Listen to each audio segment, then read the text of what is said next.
नमस्कार मैत्रिणींनो, जानूज किचनमध्ये तुम्हा सर्वांचे स्वागत आहे। आज मी कोथिंबीर वडी बनवणार आहे।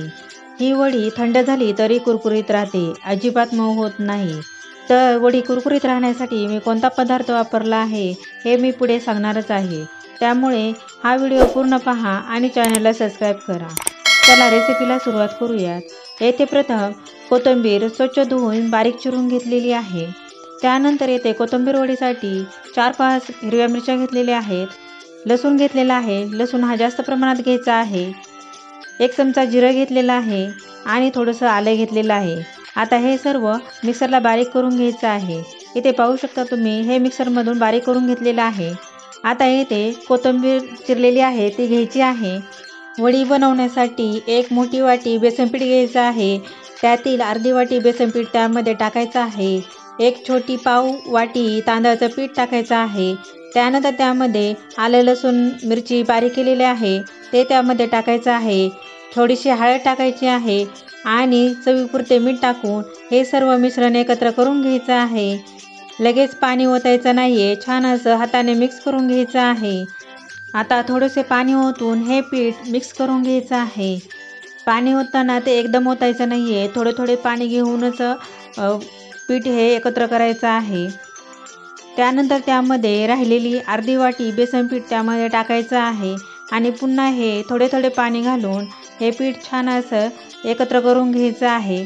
पीठ हे खूप घट्ट नाही आणि खूप पातळही नाही करायचं, तर मध्यम स्वरूपाचं हे पीठ बनवायचं आहे। तुम्ही इथे पाहू शकता अशा पद्धतीने हे पीठ बनवायचं आहे। आणि यामध्ये आता 1 छोटा पाव चमचा सोडा घालायचा आहे। हा सोडा घातल्यामुळे वडी एकदम कुरकुरीत होते आणि ही वडी थंड झाली तरी कुरकुरीत राहते। आता हे पीठ पुन्हा सर्व एकत्र करून घ्यायचं आहे। आता येथे आपलं हे कोथिंबीर वडीचं पीठ तयार झालेलं आहे। आता एका ताटाला तेल लावून घ्यायचं आहे। तेल हे असं हाताने पूर्ण ताटाला लावून घ्यायचं आहे। आता त्यामध्ये हे कोथिंबीर वडीचं पीठ त्यामध्ये ओतायचं आहे आणि हाताने हे पसरून घ्यायचं आहे। खूप जाड नाही आणि खूप पातळही नाही वडी बनवायची, तर मध्यम स्वरूपाची वडी आपल्याला बनवायची आहे। त्यामुळे इथे पीठ असं हाताने पसरून घ्यायचं आहे। इथे तुम्ही पाहू शकता अशा पद्धतीने हे पसरून घेतलेलं आहे। आता यावर थोडेसे पांढरे तीळ टाकायचे आहेत। पूर्ण पिठावरती हे पांढरे तीळ टाकून घ्यायचे आहेत आणि आता ही वडी आपल्याला शिजण्यासाठी ठेवायची आहे। तर येथे गॅसवर पातेल्यामध्ये पाणी गरम करण्यासाठी ठेवलेलं आहे। आता त्या पातेल्यावरती हे ताट आपल्याला ठेवायचं आहे आणि त्यावर दुसरे ताट त्यावर पातेले ठेवून ही वडी उकळण्यासाठी ठेवायची आहे। वडी उकळताना गॅस हा मध्यम ठेवायचा आहे आणि 4 ते 5 मिनिटं ही वडी उकडून द्यायची आहे। आता येथे 5 मिनिटं झालेली आहे। 5 मिनिटानंतर तुम्ही पाहू शकता वडी ही तयार झालेली आहे। तुम्ही येथे असं बोटाने दाबून बघू शकता की वडी शिजली आहे की नाही।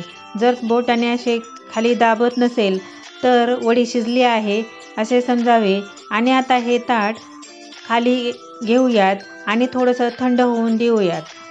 आता येथे ही वडी थोडीशी थंड झालेली आहे। आता याच्या आपल्याला वड्या पाडून घ्यायच्या आहेत। मी येथे वड्या चौकोनी आकाराच्या पाडणार आहे। तुम्हाला जशा हव्या आहेत तशा तुम्ही त्या आकाराच्या वड्या पाडू शकता।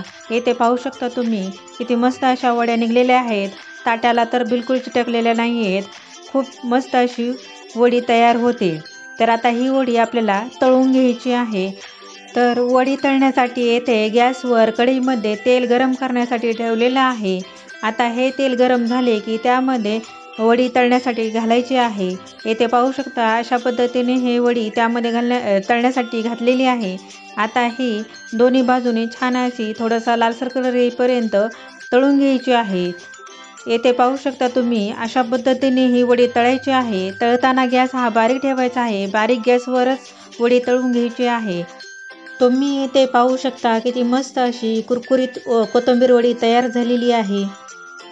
आता ही आपण काढून घेऊयात आणि राहिलेल्या वड्या तळून घेऊयात। तर अशा पद्धतीने ही कोथिंबीर वडी तयार झालेली आहे। तुम्ही इथे पाहू शकता किती मस्त अशी कुरकुरीत कोथिंबीर वडी तयार झालेली आहे।